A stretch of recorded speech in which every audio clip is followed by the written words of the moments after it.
নমস্কার, সবাই কেমন আছেন? আশা করি সবাই ভালো আছেন। তা আজকে দুপুরবেলা কী দিয়ে কিরাম করে রান্না বান্না করবো সেটাই আপনাদের সাথে শেয়ার করতেছি। তাহলে হলো আমের টক রাঁধবো, একদম জল টক, আর বড়ি দিয়ে আলু দিয়ে ট্যাংরা মাছের ঝোল করব, ছোটো একদম নদীর ট্যাংরা মাছ।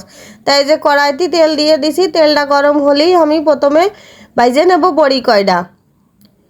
এই বড়ি কয়টা হলো ভালো করে লাল লাল করে ভাইজে নিতে হবে। আর এই বড়ি দিয়ে এই ছোটো মাছের তরকারি রান্না করলে খাতি যে কী ভালো লাগে তা আর কী কব। আর একদম মশলাপাতি ছাড়াই সুন্দর রান্না, একদম সিম্পল রান্না, কিন্তু খাতি একদম অসাধারণ, বুঝেছেন।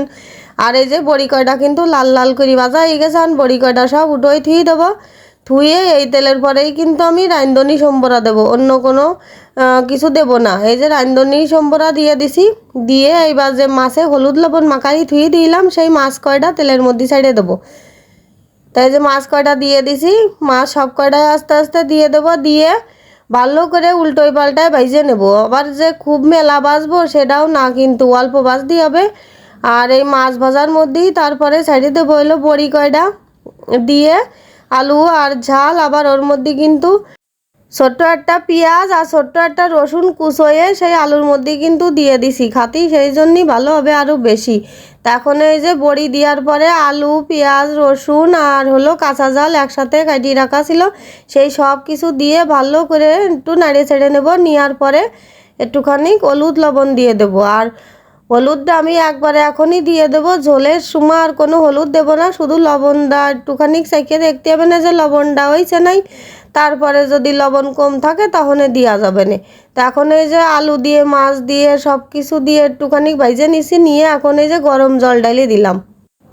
তারপরে এখন একটু তরকারিটা ফুটতে দিতে হবে বেশ খানিকক্ষণ, তারপরে জলটা শুকিয়ে যাবে না রান্না করতে করতেই, আর বেশিক্ষণ জাল দেওয়া লাগবে না। ওই যে আমার তরকারিটা কিন্তু ফুটে গেছে, আর অল্প একটুখানি ঝোল কমাবো, ঝোল কমালেই রান্না কিন্তু শেষ। আর এরকম করে ট্যাংরা মাছের তরকারি রান্না করলে কিন্তু খাতি সেই রকমের আস্বাদ লাগে। আর এই যে তরকারিটা কিন্তু রান্না হয়ে গেছে, দেখেছেন কি সুন্দর, বড়ি কয়টাও একদম নরম হয়ে গেছে আর ফুলে একেবারে টুপা টুপা হয়ে গেছে, দেখছেন। আর এই গরমের সময় এরকম একদম সিম্পল রান্নার তরকারি সবসময়ের জন্যই খাওয়া ভালো। তাই যে তরকারিটা রান্না শেষ, এখন আমি গামলায় ঢেলে রাখিছি। আর সব কিছু রান্না কমপ্লিট হয়ে গেছে, এখন হলো গরম গরম ভাতের সাথে এরকম মাছের ঝোল খাওয়া দাওয়া হবে। আর এটা হলো শশা, আর এটা হলো মাছের তেল ভাজা, আর হলো সেই ট্যাংরা মাছের তরকারি আলু দিয়ে বড়ি দিয়ে রান্না করা। আর এই পাশে আছে হলো আম দিয়ে রান্না করা একদম জলের টক, মানে একদম জলের টক করছি কি জন্য, শুধু আম, লবণ আর হলো একটুখানি হলুদ দিয়ে রান্না করা, তাছাড়া আর কিচ্ছু না, চিনি টিনি কিচ্ছু না। আর গরমের সময় এই টকটা খাতি সবচাইতে ভালো। আর আমার ভিডিওটা যদি আপনাদের কাছে ভালো লেগে থাকে অবশ্যই লাইক, কমেন্ট, শেয়ার করবেন।